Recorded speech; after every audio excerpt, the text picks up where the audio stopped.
Cancel. Schweezy. Does protesting actually do anything? I mean, it's a marvelous spectacle, but it's not all that inconvenient, is it?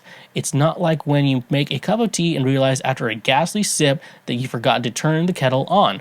Especially with regards to a war, I don't think many people are going to be bothered about a big crowd waving signs, not when they pose no danger in any way. They might slow down a bus or two, but I don't think that's going to topple an authoritarian regime.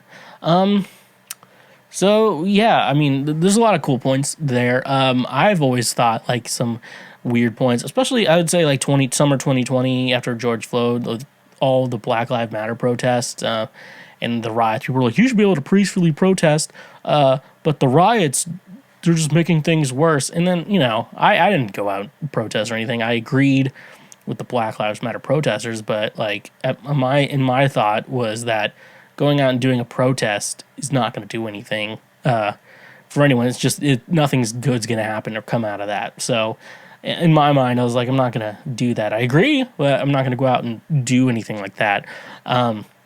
You kind of have to think here. People like peaceful protesting is because you can be upset about something and protest it, but then they don't have to change. That nothing can change and nothing really happens. So you're just like being like, hey, and I had a teacher in school. I took like my Comp 2 class in college, and it was basically a philosophy class, to be honest with you. She was like a philosophy teacher who had to teach like one comp class, and so we were just doing that. Got to be in it, so I don't know. But anyway, she was like, yeah, you just go to Washington, D.C., they have like schedules for protesters. So you have one protester come in, then they come on the schedule, and it's like, at what point are you getting anything done?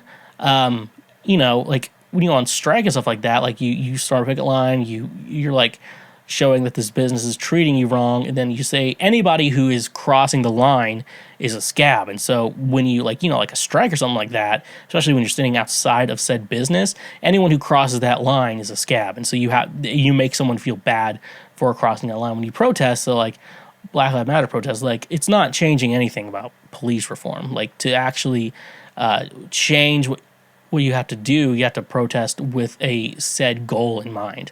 So if you're just going to protest and then just like to wave a picket sign or a sign and then go home, like you're not doing anything with your protest. You're literally doing nothing. Might as well just stay at home and tweet some bullshit. Like you'll maybe someone in Congress or whatever will see that and maybe change a law. Like that's probably do a little bit more than actually protesting at some point. But I mean, people have other ways too. So I always think if you're going to protest, at least figure out a point, figure out like some sort of plan. Boycotts I think make a lot of sense. Like, hey, if we get enough people to boycott something, their business is going to go down. And then if their business is going down, they're going to find the reason why, and they realize it's because of this boycott or whatever. But protesting, yeah, a lot of times it's like you're just waving a sign and then going home and nothing is changing.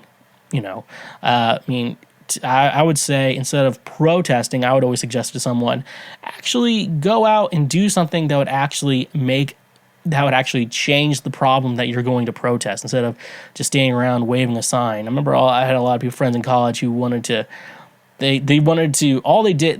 end like sex trafficking, which yeah, definitely there's a good thing, but all they did was like raise awareness. They didn't do anything. They're like, we're gonna fundraiser to raise awareness. I'm like, okay, you're just raising awareness about the issue, you're not stopping the issue.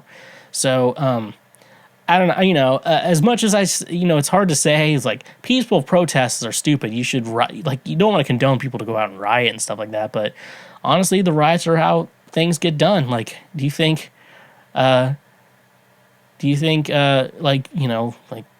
revolutions are started from people, not peaceful protests? They're not started from that. They're started from getting shit done. And even if that's kind of some dirty shit, you think the Boston Tea Party was a peaceful protest? No, I don't think they were, depending on what side you're on. Yeah, makes a lot of sense. So I don't know, that's my thoughts on it. I don't have like all the answers, but I know that's like thoughts I've had in the last like 2 years, especially on relating to Black Lives Matter protests. Hey, you just finished one of the many highlights from Cancel Schweezy. We got plenty more on the channel, so make sure you hit that subscribe button. And if you like what you just watched, go ahead and smash that like button as well. Go subscribe for more so we can teach you how to be a better human in our world. So yeah, stay awesome.